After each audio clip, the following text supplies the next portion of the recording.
There's this technology that some people say could take crime fighting from the Stone Age to the space age. New York State legislature is set to vote on a bill that would require semi-automatic pistol makers to use new technology, which is called microstamping.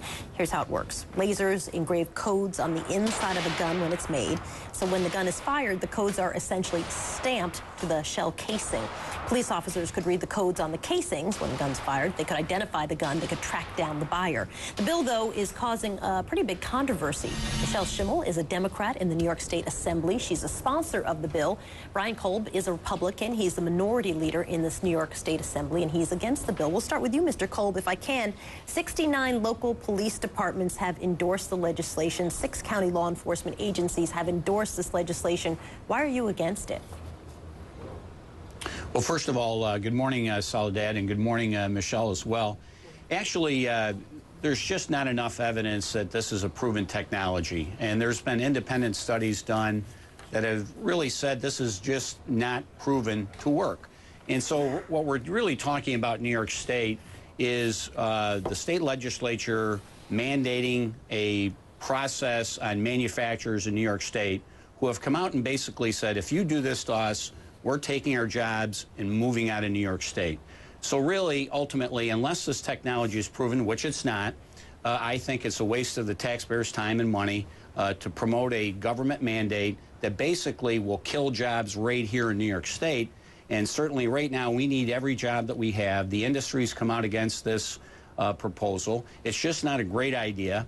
And until the technology is proven, which I don't think it would be, to really work, I think this is really a bad idea that will only cost families in New York State jobs. So we'll talk about the most important thing we need to focus on. We'll talk about the technology in just a moment, but let's talk about jobs, because Remington is the company that you're referring to in New York State, and they sent a letter. Then they say this: Remington could be forced to reconsider its commitment to the New York market altogether, rather than spend the astronomical sums of money needed to completely reconfigure our manufacturing and assembly processes. So not even looking at whether or not this would be effective or if the technology is proven to work. They're saying, if you're going to put a burden on us, we're going to leave. Well, of course, and you've got I'm sorry, Mr. Kolb, Assemblyman Kolb. Let me turn to Assemblywoman Schimel, if I may. Well, I just want to say right off the bat that the taxpayers may take umbrage with the movement, if you will, of a Kimber or Remington. There are 2 companies that had sent a letter to the governor threatening, because the taxpayers of the state have actually given tax breaks as well as grants to these companies to allow them to retool in the tune to millions of dollars. So when they're ready to leave, I think the taxpayers will have something to say about that. But isn't there a risk that if indeed they do leave, whether the taxpayers have something to say about it later or not, if they say we're going to pick up and move, and you could potentially lose some jobs over this legislation, that's got to give you some pause, certainly in an election year. Well, I have to tell you, as a former business owner, I don't think it's a good business decision to leave New York State. It's a very formidable market for guns. So I think it's just a threat. They're just retooling. In fact, Remington just got a large Defense Department contract, and they're actually building the factory up for that. So I'm not sure that they're going to actually make good on their threat. Assemblyman Kolb, there are various studies on the efficacy, and I know you talked about some of those studies earlier because you say it's not proven to work, but a 2012 study actually showed that the stamping was legible, just under 90% of the time, if it's a 6-digit code specifically. At the end of the day, it seems like people would all support something that would help track guns that have shot or injured people or killed people in some capacity. I guess, why stand in the way of at least trying to get to the point where the technology could eventually be better? It's actually not standing in the way at all. Really, I'm an avid crime fighter and a strong supporter of our law enforcement throughout our state and country. That's not it at all.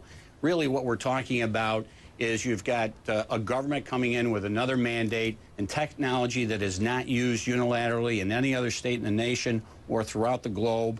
And that's quite frankly what we're saying is it just doesn't proven to be working right now. So why do this? Why do this now? And I would also just suggest to the Assemblywoman is to come out of New York City and travel to all these manufacturers that are in New York State. I have manufacturers in my district, and actually go to their companies, meet the employees, talk to the people that actually are producing these products, and just don't sit there and think you know all the answers as to what they're thinking about moving, staying, not moving, because I do that. I come from the private sector, spent over 25 years in this state owning my own business and working for other companies as well. And the problem with New York State is we've got too much government, too much regulation, too much taxes, which are why people don't want to move here or stay here. And New York's never going to be open for business if you got the legislature continually coming up with brand new ideas to really make sure that they're not competitive with other states or other countries. We'll watch to see if this does go through the legislature and continue this conversation. Assemblyman Kolb, Assemblywoman Schimel, thank you for being with us this morning. We're out of time, and we'll continue this debate. We appreciate it.